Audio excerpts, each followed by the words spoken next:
Look, in a competitive world, first impressions are a strategic advantage. However, most teenagers underestimate how their scent can influence the way people think about them. So consider this video as a fast-track playbook for upgrading how you present yourself each and every single day. Before anything else, personal hygiene is the most important part to smelling good, obviously.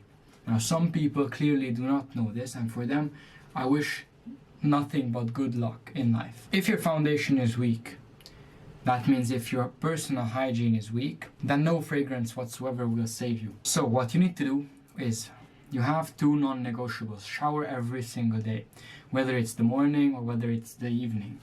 I recommend evening showers because that way you can get into bed clean. But some people like morning showers, whichever floats your boat, I guess. Now the second thing that I really need to highlight is use a clean towel. If you change your towel at least once a week, or maybe once every 2 weeks, then that means that your personal standards are taken seriously. So that's good. Next, you need to understand your pressure points or your pulse points, however you want to call it, the areas that produce the most sweat. The neck. Here's another pulse point. Your underarms, your neck, and your chest are the most sweat producing parts of your body. You need to apply deodorant when your body is still damp from the shower. So when you get out of the shower, you need to apply the deodorant. If you had an evening shower, then you just apply the deodorant before bed, you go to bed, and that's it, you're good. If it's in the morning, then straight up after shower you apply the deodorant.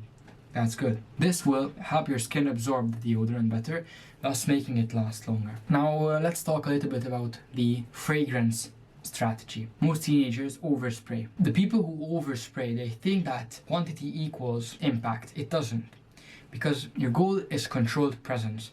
And if you overspray, then you can come across as a bit intriguing for some people, and some people might even want to leave the room. You need to use, like, I do 3 sprays. I put one here, and I spray another on the back of my neck, so when I walk, it creates a little trail behind me. It feels intentional and it lasts longer.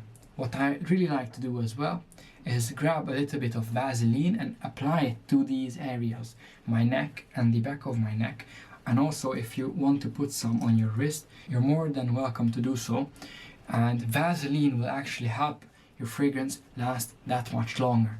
So if you're out the whole day, the scent won't go away as quickly. You want to differentiate yourself, so you need to make sure that in your immediate circle there aren't too many people who have the exact same fragrance as you. Let's talk about the difference between summer and winter fragrances. Winter and autumn fragrances, they have to be sweet, they have to be kind of ambery and something that's warm and inviting. And then summer fragrances, they can also be sweet if you want to, but they can be citrusy, they can be fresh, something that helps you breathe better during the summer. You don't actually need luxury cologne to win, you just need something that's unique. You need something that's not, it doesn't like want to make people choke, if you know what I'm saying. So let's move on to the next point, clothing hygiene. Clothing hygiene is a hidden variable that makes or breaks your scent profile. Sweaty shirts and dirty sweaters, they're the worst. Like, I can't explain how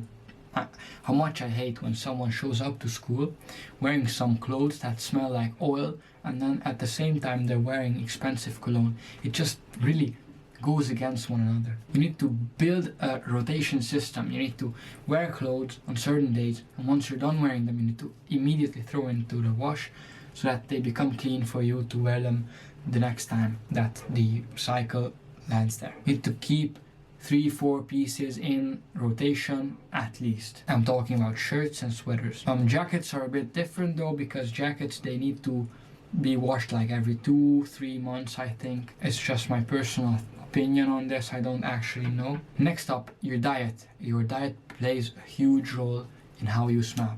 This might come as a surprise. High sugar and junk foods alter your smell negatively, as you can probably imagine. They alter your natural scent because, well, you're putting all these processed oils and stuff into your body, and it makes your sweat smell really weird. You need to keep yourself hydrated constantly, because hydration means that your body is healthy and your toxins are all flushed out. This is just basic performance management for your body, and it's not something that should be explained to anybody, but sadly it has to be, because school doesn't teach you this. Finally, let's focus on long-term habits and not just quick fixes.